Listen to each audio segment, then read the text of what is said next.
Welcome guys in this video session. So in this today video we will discuss the continuous series of these signals in the digital signal processing.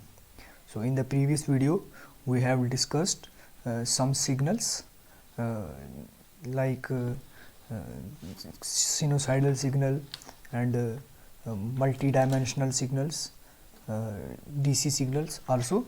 So in this video we will discuss the unit step signal in the continuous signal and this discrete time unit step signal.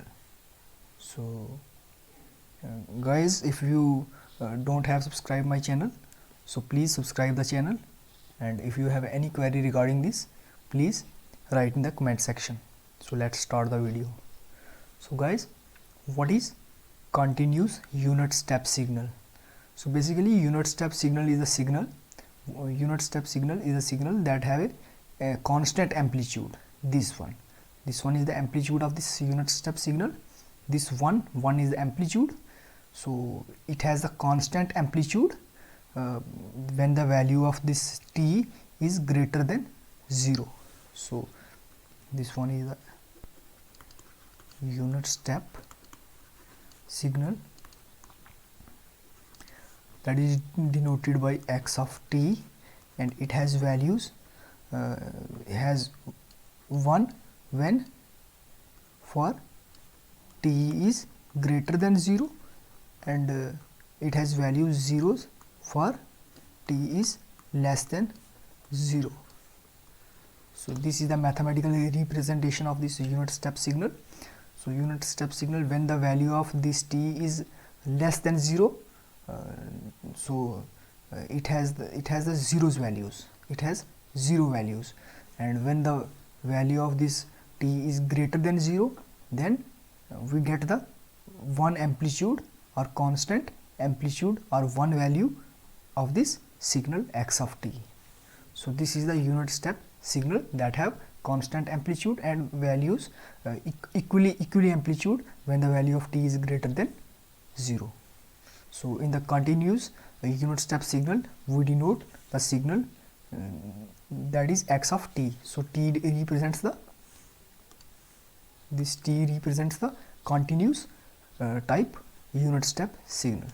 So let's move to the discrete time unit step signal. So discrete time unit step signal is the signals that have the discrete or digital samples of this continuous signal. So this one is a discrete time unit step signal. So this one is the continuous signal. So here the digital or discrete internal values of this continuous signal that we have declared in this discrete time unit step signal. So these are the samples, and these are the internal values of the signal. So from 0 to here is this equation is also same for the discrete time signal. So mathematically representation of this discrete time,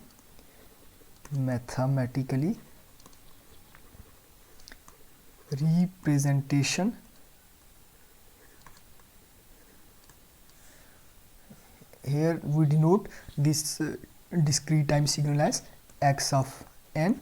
So here x of n values is 1 when or for n is greater than 0, and the x of value is zeros for n is less than 0. So here only changing in this n and t. T represents the continuous time signal and n represents the discrete time unit step signal. So here when the values or when the n value of n is greater than 0, this, so it has the some amplitude of one amplitude on all the values of 0 to infinity, and 0 to minus infinity, here this has all the values are zeros. So guys, this is the unit step signal in digital signal processing. This is the discrete and this is the continuous. So that's all for this video. So guys, if you have really something learn from this video, then please subscribe my channel, like the videos, and if you have any query, please write in the comment section. So thank you guys.